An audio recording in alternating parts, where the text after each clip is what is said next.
Welcome to the deep dive. Today we're plunging into something really fascinating, a paradox, actually. hmm You look at PayPal's recent Q2 2025 earnings report, and, well, on the surface, it looks pretty good. Right. The numbers themselves seem solid, Exactly. Adjusted earnings per share EPS, that was up a solid 18% to $1.40, actually beat analyst estimates. which is usually good news. And revenue climbed 5% to $8.3 billion. Also topped expectations. So beats on both top and bottom lines. Yeah.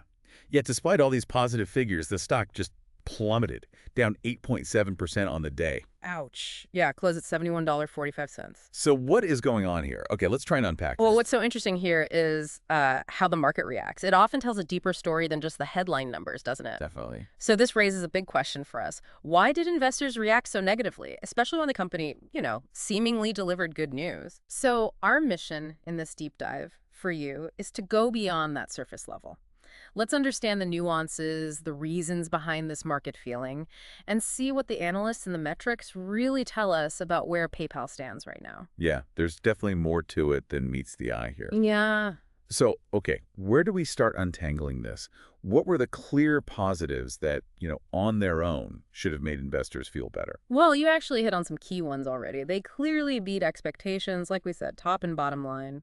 That $1.40 adjusted EPS versus, what, $1.30 consensus? Exactly. Uh-huh. And the $8.3 billion revenue against an $8.08 billion estimate. Pretty solid beats. Okay. But it wasn't just those initial numbers. Their transaction margin dollars, basically the profit per transaction after costs, rose a pretty impressive 7%. Oh, wow. Yeah, to $3.8 billion. That also topped estimates. Mhm. And that suggests, they're getting more efficient. Better efficiency, okay. And then for a company to actually raise its full-year EPS guidance, PayPal did that. Right, I saw that. They bumped it up. Yeah, from $4.95, $5.10 up to $5.15, $5.30. That usually shows strong internal confidence, in their operating leverage, their ability to grow profits faster than revenue. Those numbers certainly sound good on paper. Plus, we often talk about Venmo, right, as a big growth engine for them. We do. It kept up its momentum, revenue growth over 20%. Which is huge. And the Pay with Venmo volume, that was up a massive 45%. 45%. Yeah, that's really strong growth in that specific product. And even total active accounts saw a little bump, right? Up 2% to 438 million users. Yep. Small growth, but growth nonetheless. So you've got profitability, efficiency improvements, growth in key areas like Venmo. I mean, looking at just that, there seems like a lot to like. And you're absolutely right. Those aspects do show clear strength. Total payment volume, TPV, also climbed 6% to about $443.5 billion, roughly in line with estimates. So processing a lot of money, Yeah. profitable. Yes. And here's where it gets really interesting. Despite all these good points, the market clearly wasn't buying the whole story. Yeah. The core insight, I think, is that for established giants like PayPal, the quality of the growth, like where it's coming from, matters way more to investors than just overall beats. The quality of growth, Yeah. not just the quantity. Exactly. And the devil, as they say, was in the details, specifically around one really core metric. And let me guess, that metric, according to analysts like Adam Frisch at Evercore ISI and Brian Bergen at TD Cowen, was the branded checkout TPV. You got it. Branded checkout total payment volume. So just to clarify for everyone, TPV is the total value of transactions processed, and branded checkout TPV, that's the classic PayPal button online, the digital wallet, their main thing. That's their bread and butter, historically, yeah. And despite all those other good signs, its growth actually decelerated. It did, down to just 5% year over year. It was 6% last quarter.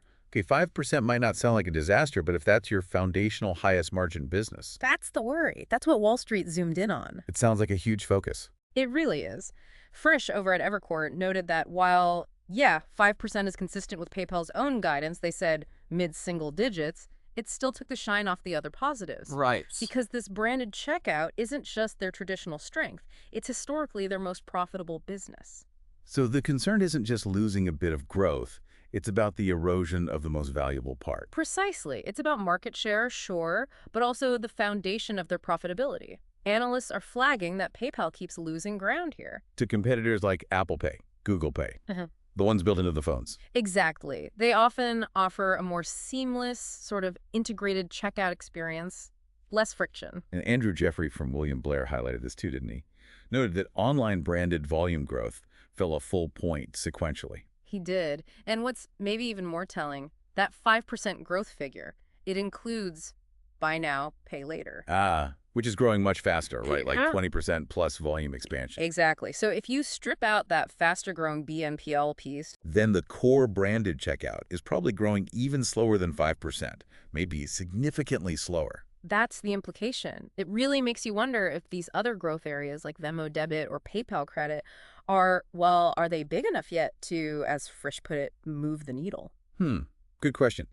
If your main engine is sputtering, can the smaller engines pick up all the slack? That's the tension right there. That's the question for investors. How sustainable is the overall picture if your core highest margin business is decelerating, even with Venmo doing great things? Right. And there were a couple of other maybe smaller points the market might have reacted to. While the adjusted EPS beat the consensus, it still missed some of the higher analyst targets out there. Some were looking for closer to $1.47. Okay, so it beat the average, but not the most optimistic view. Kind of. And the CFO also mentioned potential headwinds from borrowing costs. Meaning the cost of borrowing money, maybe for things like funding their buy now, pay later loans, could go up.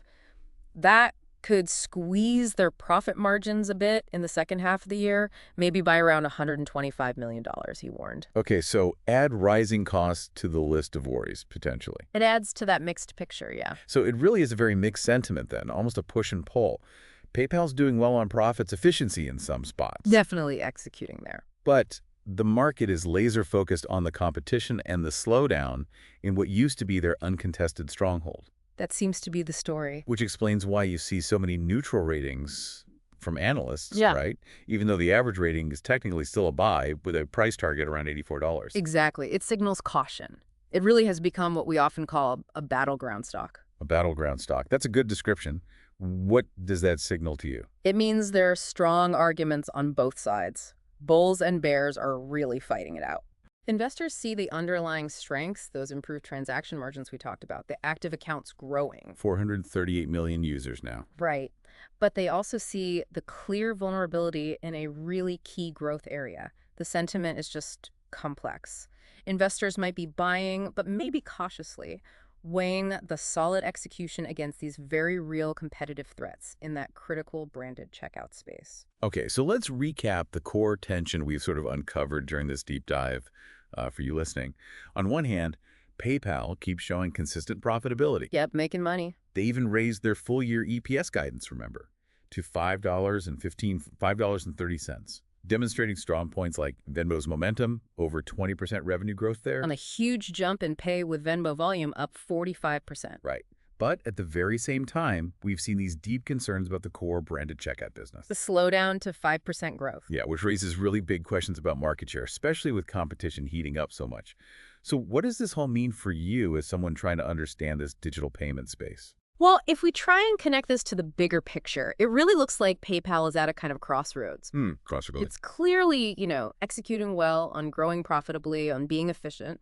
We see that in the better transaction margins, the increased active accounts hitting 438 million. That's solid stuff. What? Yeah. The persistent focus on that branded checkout slowdown, combined with the pressure from Apple Pay, Google Pay, and others, it creates this battleground stock situation we mentioned. Performing well in many ways. Yet feeling vulnerable if that foundational growth keeps flagging. It's a tricky spot. It really is. And as this whole digital payments world keeps changing so fast, the rise of buy now, pay later, new ways people are using Venmo, it leaves us with a final thought for you to ponder.